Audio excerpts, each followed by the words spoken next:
Legal. Professor Leonardo, no seu livro, você tem um capítulo que você fala do Piaberu aos caminhos abertos pela guerra. Queria que o senhor falasse um pouquinho sobre esse caminho do Piaberu. Eu desconheço, acredito que boa parte do pessoal que está assistindo aqui desconhece. Fala um pouquinho sobre ele. Não, com certeza, professor. Então, eu achei interessante porque era um tema que eu pesquisava em paralelo, né? A guerra com o Paraguai. Tinha muito interesse por esse caminho. Peabiru, né, através da língua do Tupi-Guarani, né, quer dizer caminho do gramado amassado. Existem outras teorias, né, mas uma das mais defendidas é essa, de que é Peabiru, né, da parte do Brasil, mas no Paraguai se chama Tapé-Aviru, né, que é o caminho batido, é o caminho utilizado que vai se formando através das andanças, das caminhadas, ele vai se formando, né, e vai se amalgamando.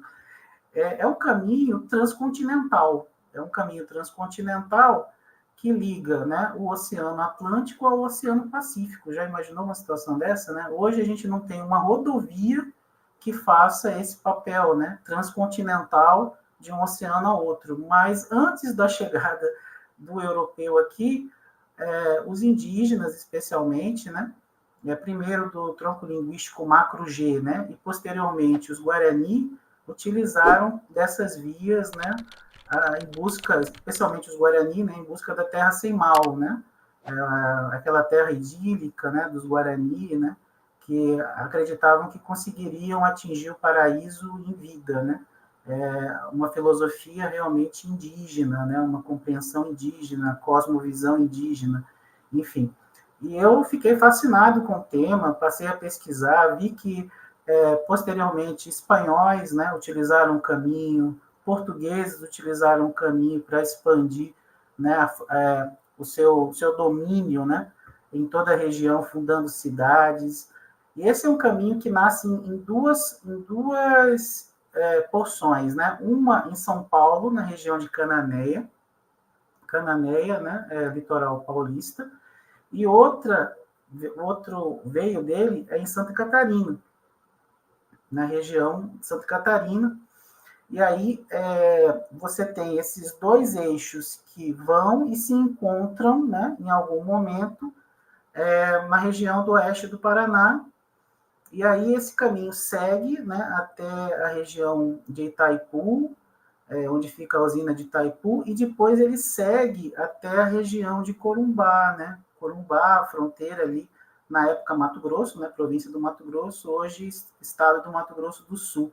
E dali ele se encaminha para os Andes, né? Ele vai se encontrar, em algum momento, com os Capaquinã, né? Que eram as estradas reais incas. Então, você imaginar que antes da chegada do colonizador, né? As etnias que habitavam, indígenas que habitavam o nosso território, se comunicavam, né, com os povos originários ali da região dos Andes. Então, havia uma comunicação entre esses povos. Exatamente. Acho que o professor está mostrando aí, né? Eu, infelizmente, não tenho aqui a imagem, mas o professor está mostrando aqui o mapa do caminho, para você ver como é que ele é extenso e vai realmente do Oceano Atlântico ao Oceano Pacífico, passando por Corumbá. Vamos lembrar, na época da guerra, Corumbá foi ocupada de 1865 a 1868 pelo Exército Paraguaio e conseguiu se ligar ao Oriente Boliviano através de um caminho que ligava a uma missão jesuítica, né, antiga da Bolívia, chamado São Coração, com Corumbá. E aí eu percebi, né, pelas pesquisas, pelas análises realizadas, que praticamente, né, você tem ali o tronco do Peabiru sendo reutilizado na guerra com o Paraguai. E aí os paraguaios já se aproveitam dessa trilha que já existia, vão aperfeiçoando a trilha, né, para as carroças, para o trânsito das carroças de boi e tudo mais, que levam, né, o ir e vir do comércio, dos produtos, e aí o caminho é reutilizado. Então, você vê o potencial nosso da história de transitar pela linha do tempo, né, e perceber essas reapropriações ao longo dos séculos. É muito rico isso. E aí eu trabalho essa dimensão cultural no meu trabalho também. Eu vejo como muito importante. Quando você fala da guerra, você tem a pegada militar, né? você tem a pegada das relações internacionais, mas tem uma dimensão que normalmente, infelizmente, é negligenciada, que é esse elemento realmente cultural, que faz parte desse processo, né? E as análises ficam mais ricas quando nós enveredamos por essa trilha, né? Para falar do Piabiru, Sim. enquanto trilha, por essa trilha.